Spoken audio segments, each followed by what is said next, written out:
Some of the other items we'll be doing tomorrow will be, if you were lucky enough to have a regeneration oven from Moduline, where you could retherm these and then hold them inside in our cabinet.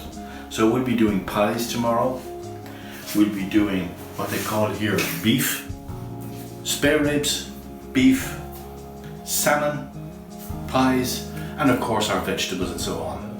So in the next couple of days we will be doing something every day to show you exactly the advantages. Because as things change and we get back to our normal life, we will be seeing that people might not like to queue up for their meal. What they might have is one of these small units where the food is delivered to their workplace and all they have to do is hold it hot.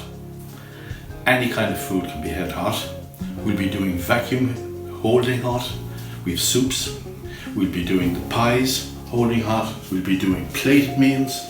We will be doing GM meals. So everything that will be there, we will have ready over the next couple of days. See you then.